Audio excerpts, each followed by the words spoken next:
right, get in where you fit in. So up next, I'm excited to hear this talk. You're in from Boston, right? Chicago. I need a map. But yeah, we got Rebecca Miller-Webster with Frameworks for Feedback. Let's give her a big round of applause. Thank you. Can you hear me? Can you hear me? Yes? Okay, sweet. Hi, I'm Rebecca Miller-Webster. I'm the CTO at Polymathic, which is a small consulting company in Chicago. We build greenfield products for industry ventures. I'm also the founder and president of Right Speak Code, which is an organization focused on increasing the visibility and leadership of women coders. And our conference is coming up June 15th through 18th. If you know anyone who might be interested. So I've been building software professionally for almost 15 years now, and I've worked at really small companies where I'm developer, sysadmin, DevOps, QA, customer support. I've worked at bigger companies where I'm more siloed. I've been team lead, VP of engineering. I've taught coding. I've worked in product companies, consulting, nonprofits, all of that good stuff. And through all of that, I've sort of come to the conclusion that as technologists, communication is really the essence of what we do. We talk about it a lot when it comes to how servers communicate, how our different code modules communicate, but then also there's how we communicate to our users, how we communicate to our teammates, future developers, and different departments in our company. And I'm really interested in feedback, which is a type of communication that I think is important because it tells us how we're doing. Am I successful at what I want to be successful at? And if you think of most of the modern software methodologies really focus on getting more or better feedback. And we know that feedback works, so they've done studies on code reviews and pairing and things like that, and having another human actually look at your code is by far the best way to detect errors, which doesn't mean that you shouldn't do automated tests, because you should. But I think we need to think about all kinds of feedback, especially interpersonal feedback, and look at and optimize our teams for that.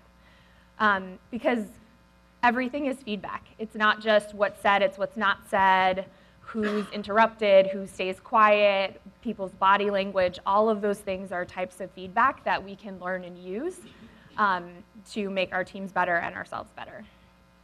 So let's talk about feedback. I'm going to start by talking about why I think it's really important to create structures around feedback in your organization, some frameworks for giving, requesting, and receiving feedback, how to give good feedback, and then we'll talk a little bit about sensitive and difficult conversations.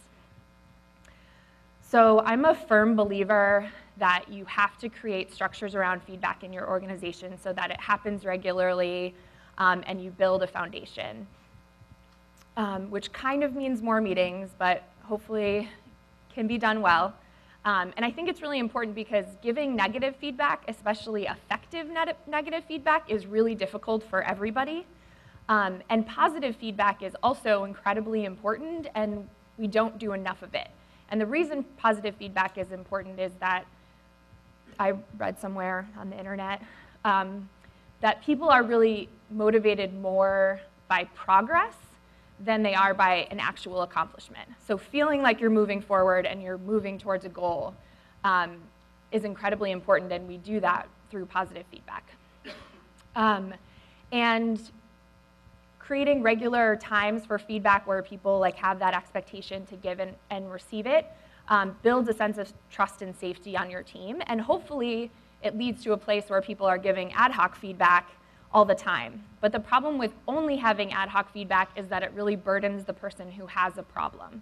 So I have a problem, I want to talk to you about it, I have to get up the courage to talk to you about it, and then I have to schedule a meeting, and then I have to show up to the meeting, and you might not know what the meeting is about. It's just a lot of burden on one person, whereas if you already have sort of that setting there and that expectation, then it's easier to take that next step. So there's different kind of structures we can use for feedback. One-on-ones are probably the most obvious, have a lot of advantages in the sense that it's just one person, you're not calling someone out in a group, all of that good stuff. I think we don't use it enough between peers. Often people have employee-manager check-ins, one-on-ones, but I think we miss an opportunity to get feedback from our peers who may actually know our work better than anyone else. Group feedback actually can be really helpful.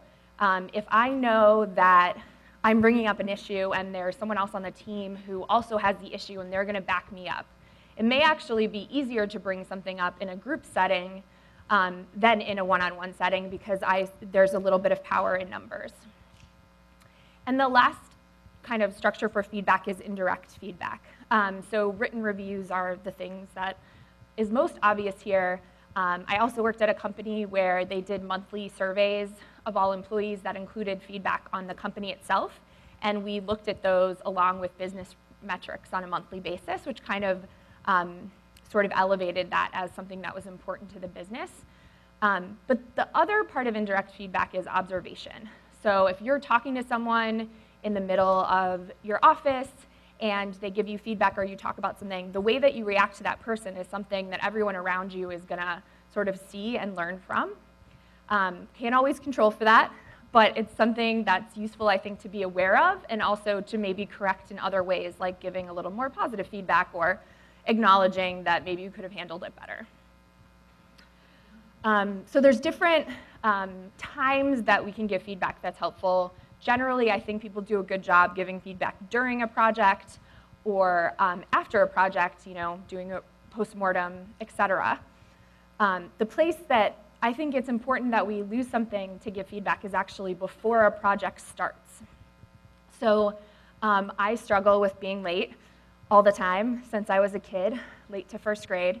And if I'm working with someone where punctuality is incredibly important to them, we might have some challenges.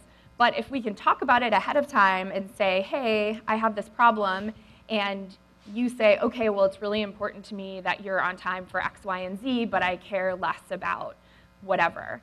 Then I can maybe try a little harder for those things, we can set some boundaries around it, and they can maybe forgive me a little bit for other things, right?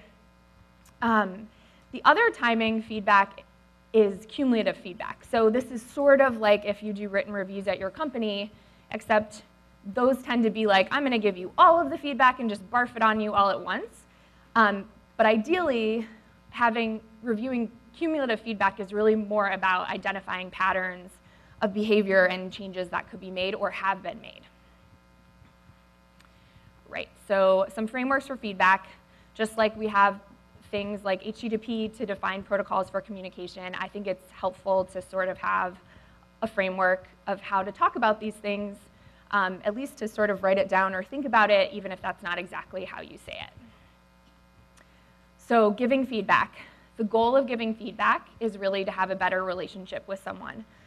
You don't have to like them or be best friends, but if you work together and you interact with them, you have a relationship. And so wouldn't it be swell if it was better?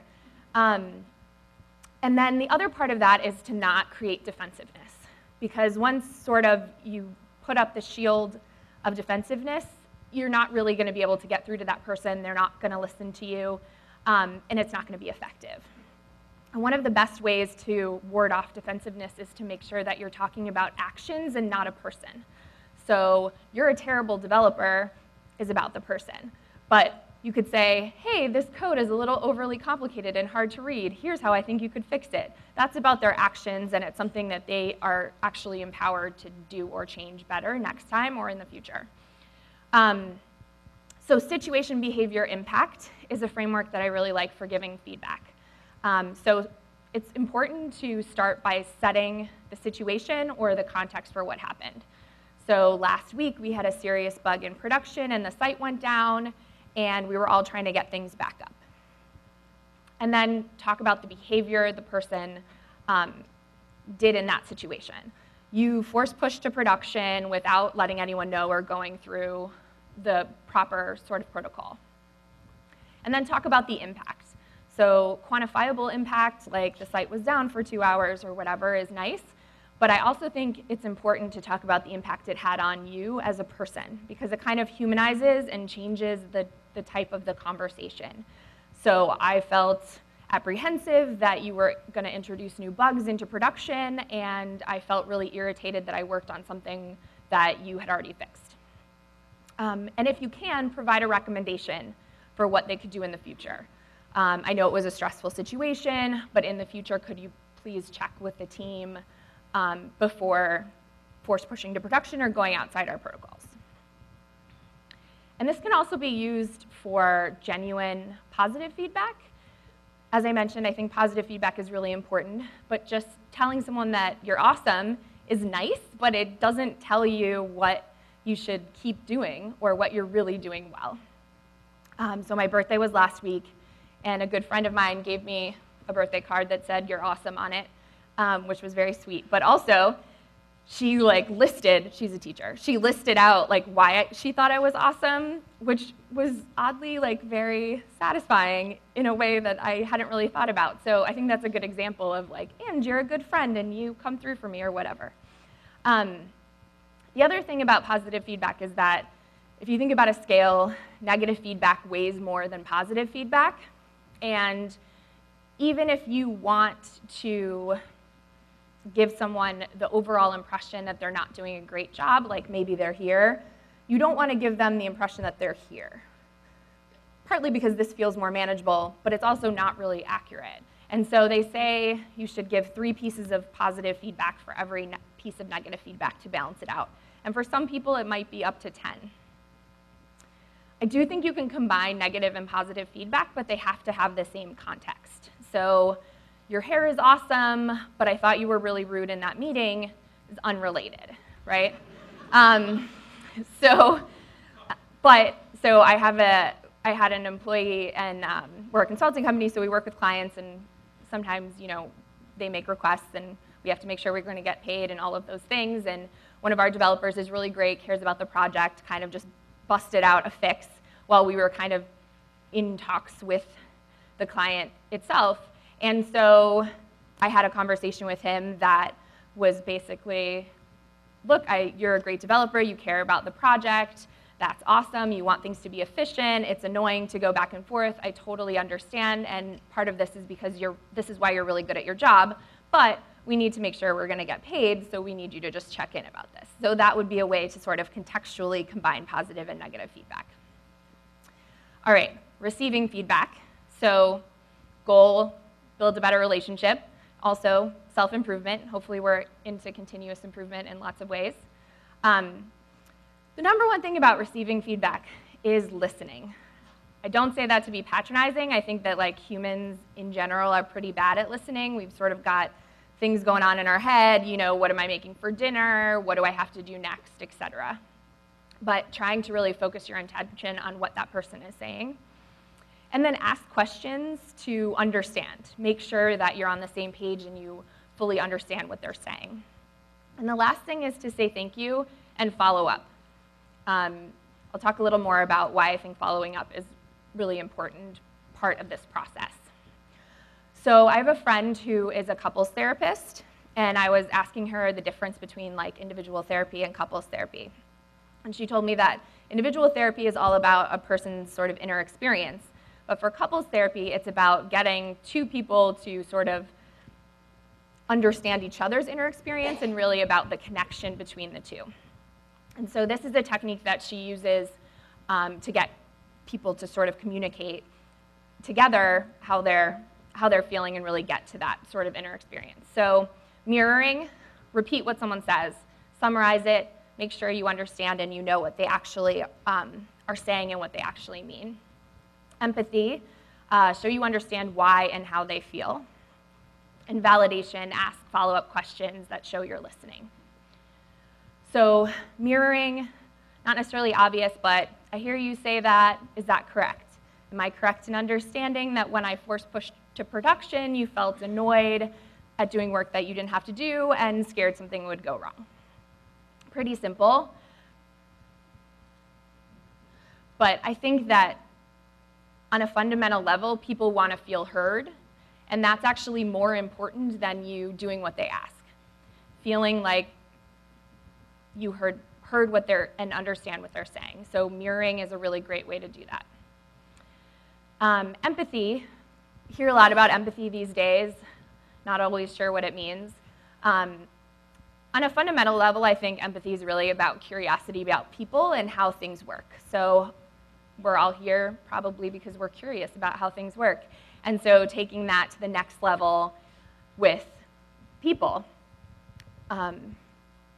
Don't do the problem-solving part of the thing we do, but the curiosity about how things work and people, I think, is really the essence of empathy. And then seeking to kind of understand what the motivations for the things they've done are, their reasoning and emotions.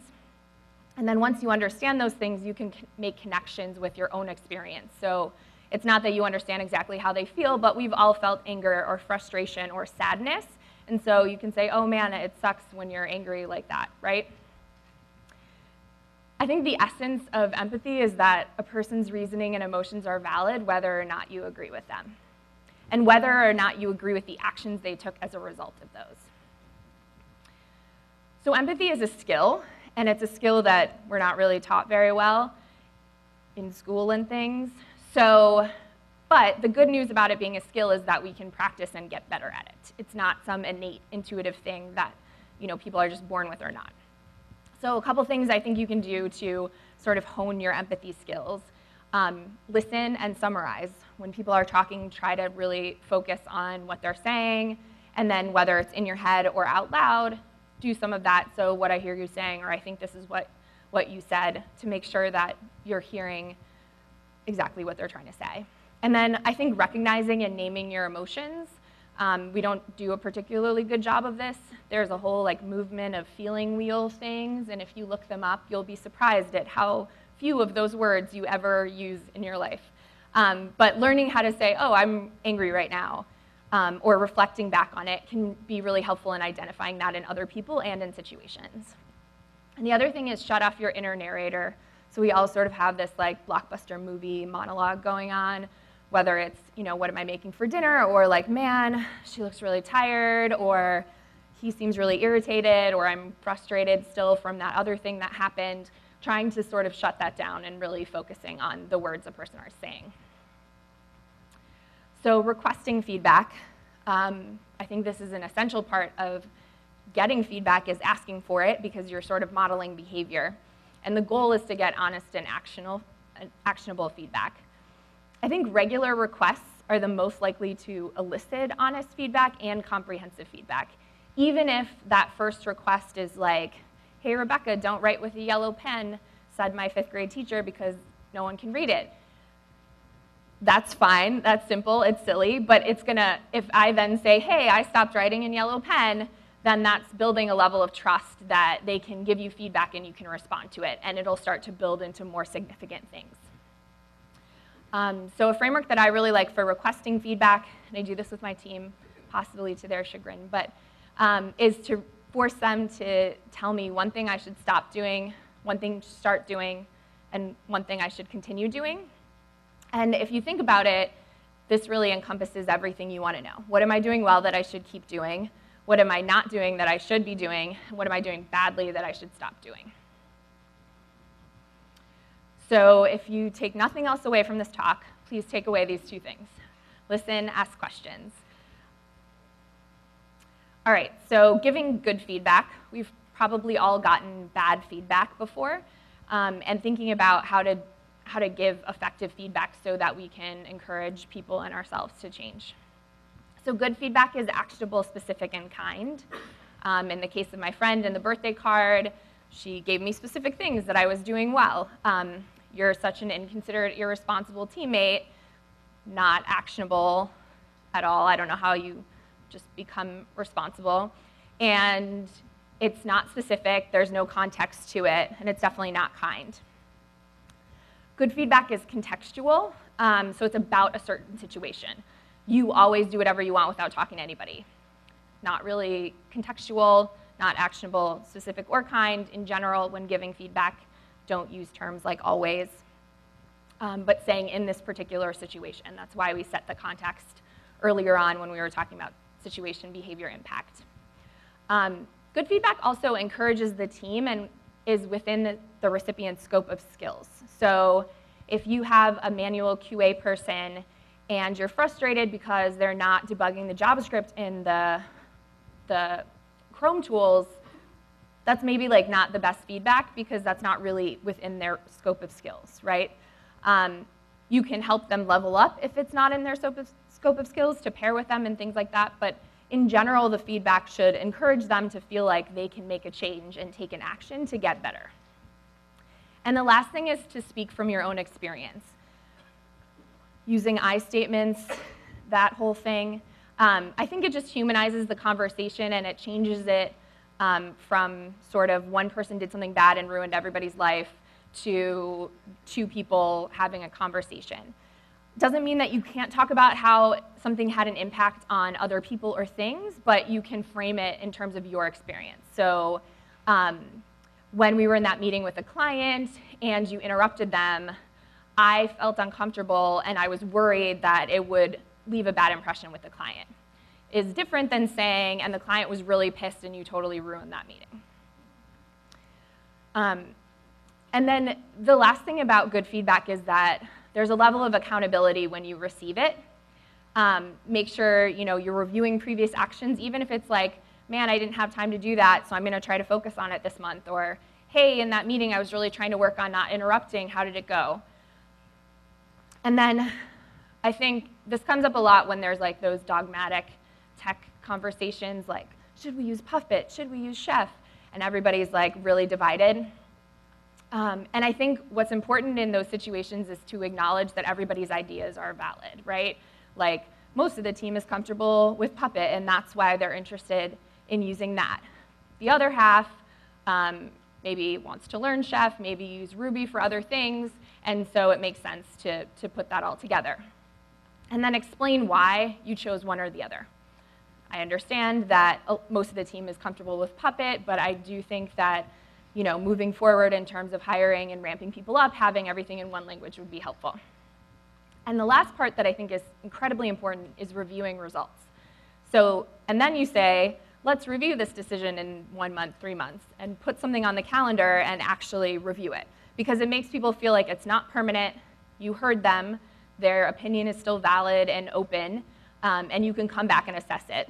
And in my experience, most of the time when you come back and assess it, people are already kind of invested because they've been doing it for a while, so it ends up being fine. But even if they're not, again, it's that opportunity to feel like you can move forward and still be heard in the future. I think the key thing about accountability is that without a response, people are going to stop talking. So you can request feedback all you want and give feedback all you want, but if you never actually make any changes in response to that feedback, people are just going to stop giving it. All right, the hard stuff.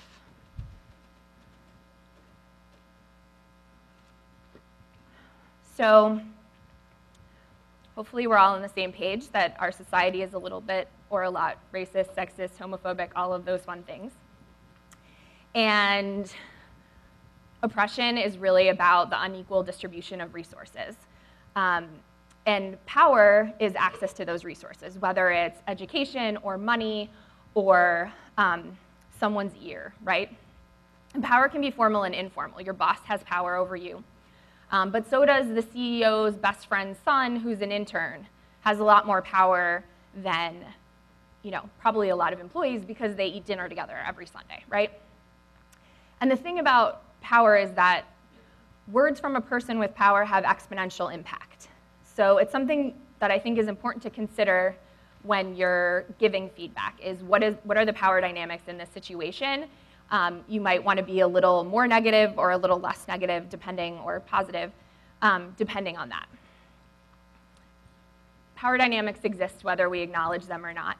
And in some ways, not acknowledging them makes them insidious. Like, it's kind of an uncomfortable conversation, but they're there. So I've been a woman in tech for a long time. And early on in my career, when people would ask me what it's like, I would say, well, there's sort of patterns of behavior that happen, like getting interrupted in meetings more often than some of the guys that I work with. So sociologists came up with a term for that, and it's called microaggressions. And the idea is it's these unintentional daily acts that really reinforce stereotypes and oppression. To the person who's doing them, they're unconscious, and it's just sort of one small thing to the person experiencing them, it sort of builds up into this obvious pattern of behavior. So they can be really tricky to talk about because for one person it's like this is always happening, and the other person is like, well, it was just one thing, it wasn't a big deal. So some simple examples are tone policing, calling women aggressive, people of color telling them they're so articulate, or asking someone where they're from. They might be from the United States, even if they're non-white, and othering. Everything I know about football I learned from The Blind Side, the movie, and Sandra Bullock. So if the team activity has to do with football, I'm not really going to feel like I'm part of the group. So doing things that are sort of inclusive to different people and making sure people feel involved, or having lots of options so at some point everybody feels like they're part of the group. So these things are really hard to talk about, but this kind of feedback is definitely a way that we can all make our industry and society and ourselves better. That said, I don't think that in the midst of something that makes you uncomfortable is necessarily the time to have a deep discussion about oppression and power dynamics. Instead, I think that if something happens that makes you uncomfortable, a simple way to respond is to say, that makes me uncomfortable, or please stop talking about that. Simple, period. This makes me uncomfortable. You're giving them that feedback, and then they can also choose whether they want to follow up and understand better what they did wrong or not, but at least you've sort of given that feedback. And the biggest fear that people have about calling people out is how do they respond, or how they'll respond, and am I going to have to justify this whole thing and how I feel right now? And that's really difficult. So sort of not doing it at that time is helpful. And then how to respond. So it took them a lot of courage probably to call you out, as much as it feels like it's an attack on you. So thank you for letting me know. Can I follow up with you about this? I'd like to understand what I did wrong better. And so making that extra effort, they took the courage to call you out, and then later making the extra effort to follow up and have that difficult conversation. So having that difficult conversation, there's this thing called nonviolent communication, which I think is kind of a weird name, but whatever. I think it's useful in that it has these 4 components: facts, feelings, needs, request. So facts are sort of without commentary what happened, set the situation. We were pairing and you moved the keyboard to your side of the desk for a long period of time where I couldn't reach it. How it made you feel. So we say I feel followed by words that are not feelings a lot. I feel judged is not a feeling, it's an accusation. I feel inadequate isn't really a feeling because a toaster can be inadequate, but a toaster can't be angry or sad or disturbed. I mean, maybe it could, like a weird toaster movie. But so really Google it, look up those feeling wheels, because you really will be surprised. Thinking about, I felt insecure and frustrated when you moved the keyboard and I couldn't access it. And then needs. So at a fundamental level, we all have human needs, food, water, etc. And then we also have higher needs. And most conflict sort of comes out of one or both people having a need that's not being met. So in the case of the keyboard, I need communication, respect, and safety from my colleagues. And then I think in difficult conversations, it's really important to make a request, even if it's a simple thing. You're not going to change the world in one conversation, but you can incrementally make things better. So in the future, would you let me type when you drive so I can learn better? Or would you ask me before moving the keyboard to your side of the desk, right? So this is all uncomfortable. I think everybody feels uncomfortable. I feel a little uncomfortable. But discomfort is a sign that we're learning and getting better. And I think that it's helpful to reframe some of these difficult conversations around diversity and feedback in general, because people have different communication styles, they come from different backgrounds, as a learning opportunity. So instead of it being about conflict and misunderstanding, we're all trying to learn better each other's experience and how we can have a better relationship. So thank you. Go forth and give feedback.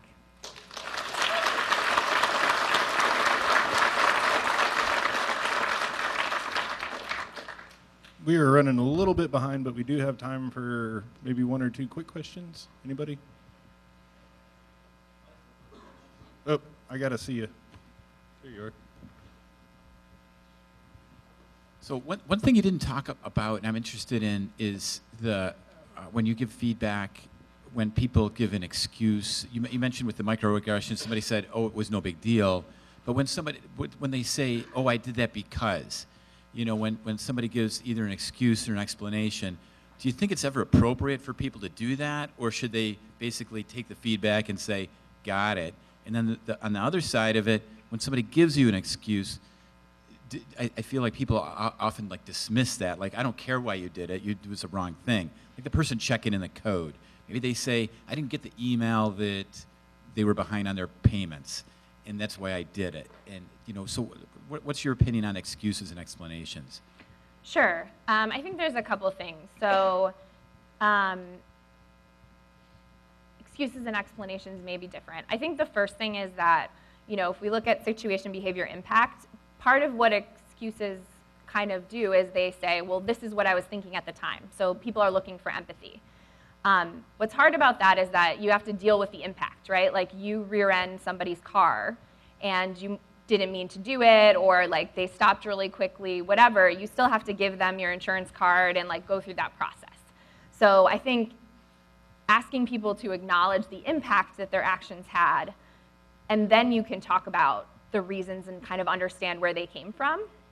I think when people are just giving excuses, I like the rule of 3, which is to just kind of restate what you were saying and 3 times and then give up. I mean, people are hard. We need to process things. I believe that modeling behavior actually does have longer term effects. It's just takes a little longer, unfortunately. In terms of giving explanation, especially if you feel uncomfortable, I think it's a valid thing to have that conversation. I think depending on a more emotionally charged situations when are maybe not the exact moment, give yourself 24 hours or 3 days or something to come back and have that conversation once everybody's sort of processed things, is helpful. And then again, I think when it comes to explanation and things like that, acknowledging, I totally understand that pushing to production made you afraid and messed up with the team and could have caused a lot of issues. Here's why I did it. Then you can sort of give the excuse, or explanation, either way. But acknowledging that impact first, I think, is the key to having that other conversation about the reason behind what people are doing. Did that answer your question? Thanks so much. Let's give her a big round of applause.